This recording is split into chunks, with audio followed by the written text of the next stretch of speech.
This is part 11. Previous video we have started summary writing.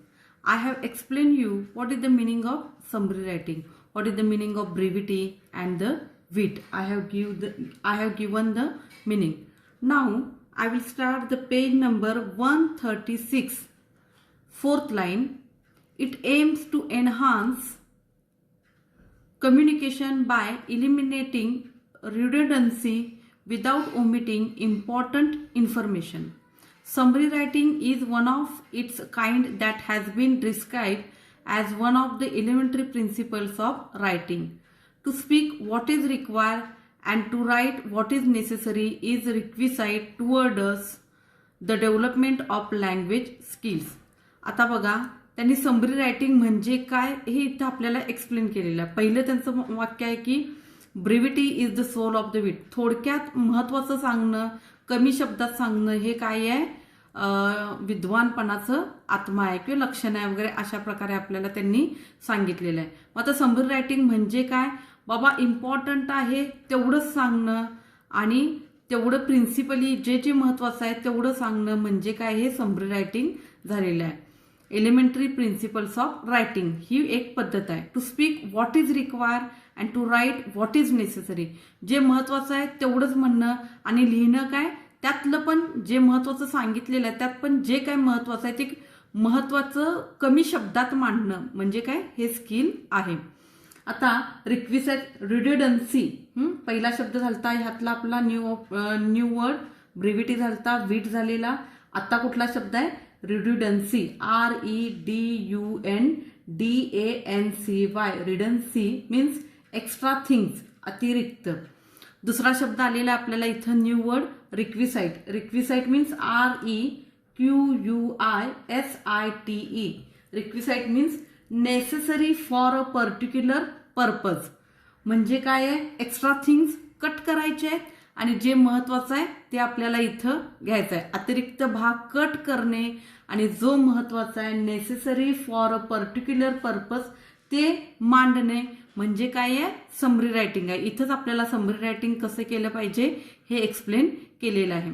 It is important to be brief in a written expression. Brief म्हणजे काय, जे काय लिहिलंय ते महत्वाचं लिहिलेलं आहे असं. To express in a brief the main points of written record is a summary writing skill and that can be developed by practice. म्हणजे काय, थोडक्यात तुम्ही महत्वाचं मांडणं हे समरी रायटिंग आहे आणि हे तुम्हाला कधी जमणार आहे, फक्त प्रॅक्टिसनं जमणार आहे. Summarising has a definite purpose. The purpose of a summary is to give the reader a clear objective picture of the original text. म्हणजे काय करायचं, हे आपलं कर्तव्य आहे की बाबा समरी मांडताना अशी मांडली पाहिजे की बाबा महत्वाचं आणि क्लिअर पिक्चर नजरेसमोर आलं पाहिजे रीडरच्या. हे स्किल कोणाचं आहे, समरी रायटरचं आहे. Most importantly the summary restates only the main points of the text or a lecture without giving example or details such as dates, numbers or statistics. आता हा सगळ्या या समरी रायटिंगचा गाभा आहे. समरी रायटिंग म्हणजे काय, ह्याची जर डेफिनेशन म्हटलं तरी वावगं ठरणार नाही, किंवा समरी रायटिंग म्हणजे काय थोडक्यात एक्सप्लेनेशन म्हटलं तर ही दोन वाक्य खूप महत्वाची आहेत. Most importantly the summary restates. आता रिस्टेट्सचा अर्थ बघा, RESTATES. रिस्टेट्स म्हणजे काय, स्टेट अगेन, पुन्हा मांडणी करणं. Most importantly the summary restates only the main points of the text. हेच महत्वाचं आहे. टेक्स्ट झालेलं आहे किंवा एखादं लेक्चर झालेलं आहे किंवा एखादं आपण पिक्चर बघितलेला आहे किंवा एखादं पुस्तक वाचलेलं आहे, त्या सगळ्याची मांडणी, मेन पॉइंट करणे, महत्वाचे फक्त डिटेल्स, महत्वाचे पॉइंट्स मांडणे म्हणजे काय आहे की बाबा समरी रायटिंग आहे. त्याच्यासाठी एक्झाम्पल भरमसाठ द्यायची गरज नाही आहे किंवा तारखा, नंबर्स वगैरे स्टॅटिस्टिक जे काही कॅल्क्युलेशन्स आहेत ती द्यायची गरज नाही आहे. म्हणजे महत्वाच्या पॉइंटची मांडणी करणं म्हणजे समरी रायटिंग. मग आता इथं आपल्याला दिलेलं आहे डज ऑफ समरी रायटिंग. इथं आपल्याला दिलेलं आहे डूज ऑफ समरी रायटिंग. आता समरी रायटिंग कसं केलं पाहिजे, समरी रायटिंगमध्ये काय काय मांडलं पाहिजे हे आपल्याला इथं दिलेलं आहे. Read and read read the passage फक्त एकदा पॅसेज वाचून आपल्याला कळणार नाही. त्यामुळं ज्यावेळी परीक्षेला आपल्याला हा समरी रायटिंगसाठी पॅरेग्राफ येईल त्यावेळी एकदा नजर घालणे, पुन्हा एकदा डिटेलमध्ये समजून घेऊन वाचणे म्हणजे काय आहे, रीड म्हणजे पुन्हा एकदा वाचणे. दुसरा पॉइंट काय दिला त्यांनी, अंडरस्टँड, समजून घेणे. तिसरा, रीड द इन्स्ट्रक्शन्स, मग त्यामध्ये काय काय इन्स्ट्रक्शन्स आहेत, काय मुद्दे वगैरे मांडलेत ते करणे. Find exactly what you need to summarise, मग त्यातलं एकदा तुम्ही महत्वाचं काय आहे हे लक्षात आल्यावर तुम्हाला कशाचं समराईज केलं पाहिजे, कुठले कुठले महत्वाचे पॉइंट आहेत ते समराईज केलं पाहिजे, हे तुम्ही काय केलं पाहिजे, अधोरेखित केलं पाहिजे किंवा हे डोक्यात ठेवलं पाहिजे. पेपरमध्ये पॅरेग्राफ ज्यावेळी आपल्याला परीक्षेसाठी एक्झाम पेपर ज्यावेळी येतोय, बोर्डाचा पेपर येतोय, त्यावेळी चुकून असं होऊ शकते की पेन्सिलनं आपण तिथं महत्वाच्या इथं खुणा वगैरे केल्यात, पण असं केलेलं चालत नाही. त्यामुळे हे फक्त डोक्यात ठेवलं पाहिजे, तिथं कोणती खून करायची नाही पॅरेग्राफ. हा, प्रॅक्टिससाठी तुम्ही करू शकताय आता पेपरला किंवा प्रॅक्टिस पेपरला वगैरे, पण बोर्डाच्या पेपरला कोणत्याही खुणा करायची नाहीत पेनानं पेन्सिलने. त्यामुळे तिथं खुणा नाही करायच्या, फक्त डोक्यात ठेवायचे की बाबा हे पॉइंट आहेत जे ह्या समरी रायटिंग ह्या पॅरेग्राफ मधले महत्वाचे आहेत. Identify the main idea through the process of asking question, मग त्यातली मेन आयडिया कुठली आहे, कशाबद्दल पॅराग्राफ आहे, त्यातलं मेन मेसेज काय आहे, कन्सेप्ट काय आहे हे शोधून घेणं. Form short sentences on your on, मग त्या सगळ्यांचं आता 4 वाक्य आहेत, 4 वाक्यातलं काय काय कुठले शब्द महत्वाचे आहेत हे बाबा ते पॅसेजमध्ये आपल्या समरी रायटिंगमध्ये आलेच पाहिजे, सेंटेन्स मेकिंगमध्ये हे डोक्यात घ्यायचं आणि तशा प्रकारे काय करायचं, वाक्य तयार करायचं. एक 3-4 वाक्य वाचला की त्यातला गाभा काय आहे, महत्वाचे कुठले कुठले शब्द आहेत ते घेऊन एक सेंटेन्स तयार करायचं. Connect the sentences using linkers, म्हणजे तुम्ही सेंटेन्स ते पॅराग्राफ करताना त्यातले सेंटेन्स घेऊन योग्य प्रकारे सेंटेन्स मेकिंग करायचं थोडक्यात. Remove redundant words and sentences from the key sentence, आता रिडंडंट म्हणजे काय समजून घ्या, REDUNDANT, रिडंडंट म्हणजे out of work, no longer needed.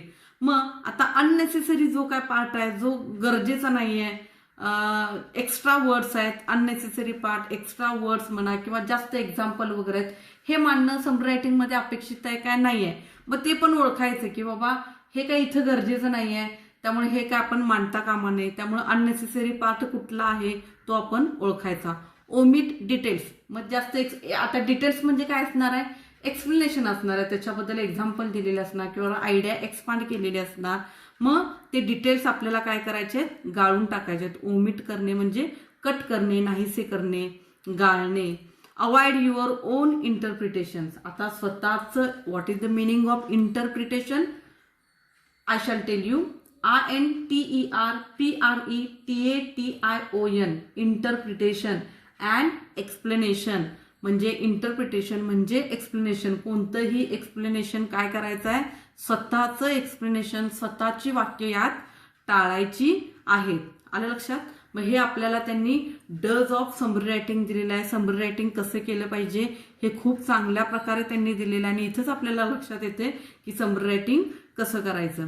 आता पुढचा पॉइंट आहे त्यांनी डोंट्स ऑफ समरी रायटिंग. आता काय करू नये, काय करावं हे आपल्याला दिलेलं आहे की पॅसेज वाचा, मेन पॉइंट काढा, सेंटेन्स मेकिंग व्यवस्थित करा, नको असलेला पार्ट ओमिट करा, स्वतःची वाक्य स्वतःच्या आयडियाज काही इथं सांगू नका, अशा प्रकारे काय अवॉइड करा. On interpretation, interpretation means and explanation, स्वतःचं एक्सप्लेनेशन, स्वतःची वाक्य काय करायचे आहेत, अवॉइड करायचे आहेत, म्हणजे काय घालायची नाहीत. आता डोंट मध्ये काय आहे बघा, इन्क्लूड डोंट, स्वतःचं काही ऍड करू नका. एक्सक्लूड, मनानं काही कट करू नका, महत्वाचं आहे ते तुम्ही कट केलाय.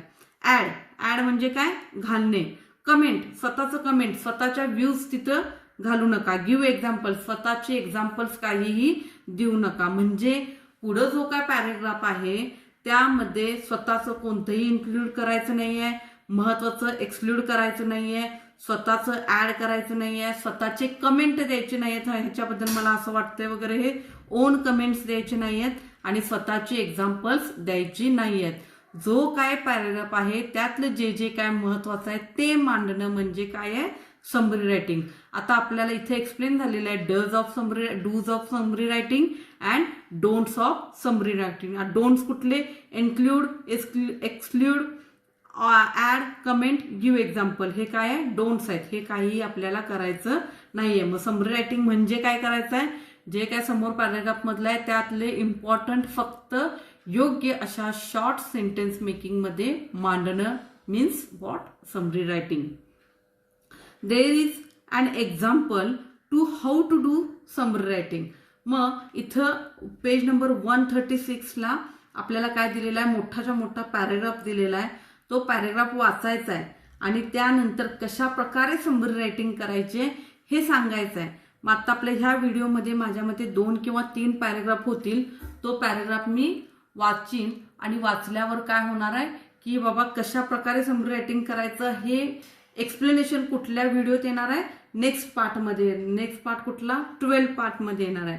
आता फक्त आपल्याला इथं रीडिंग होणार आहे पॅराग्राफचं. That's why I shall start the reading of paragraph. Learning disability LD in bracket is an umbrella term for a wide variety of learning problems. Children with learning disorder might be labeled as slow learners, but they are as smart as everyone else.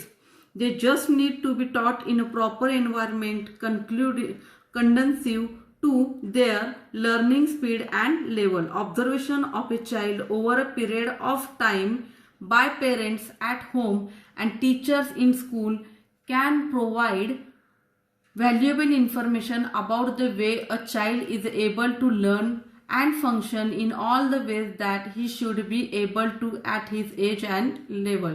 Second paragraph. There may be certain apparent problems while reading, writing, listening, speaking, reasoning, and dealing with maths.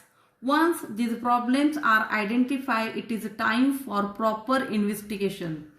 It is important in order to clarify specific learning disorders and also rule out any other issue affecting the student's educational progress. Investigations may reveal various types of disorders like dyslexia, dygraphia, dyscalculia, specifying reading disability, auditory processing disorder, ADHD, etc. Auditory processing disorder, also known as central auditory processing disorder, is a condition that affects the sound that travel unimpeded through the ear is processed or interpreted by the brain. Individuals with APD do not recognize subtle differences between sound and words. Dyslexia is a condition that affects a person's ability to understand numbers and learn math, science and symbols, while dygraphia affects a person's handwriting abilities and fine motor skills. Dyslexia is a learning disorder affecting reading and language-based processing skills like reading fluency, decoding, recall, writing, and sometimes even speech. Many aspects of speaking, listening, reading, writing, and arithmetic overlap and build on the same brain capabilities. It is not surprising that people can be diagnosed with more than one learning disability. For example, the ability to understand language underlies learning to speak. Therefore, any disorder that hinders the ability to understand language will also interfere with the development of speech, which in turn hinders learning to read and write. ADHD, Attention Deficit Hyperactive Disorder. This is the explanation of ADHD. In bracket it is. Includes difficulty in staying focused and paying attention, restlessness, and difficulty in controlling behavior. There are many other learning disabilities that can be identified in normal classrooms at school level. Such problems can be solved to a great extent using various methods and treatments. If diagnosed at an early stage, education is one of the ways to solve the problem of children with learning disorder. In a mixed ability classroom with effective teaching methods and conducive environment, a child with learning disability can progress in not only education but also social interactions. Implementation of inclusive classrooms may vary, but the purpose will be achieved. Thus, we have completed 6 paragraphs in this video. There is also a one paragraph. Next part, I will read the next paragraph. Then we will do how to make a summary writing. For this, today we are going to stop here. Okay.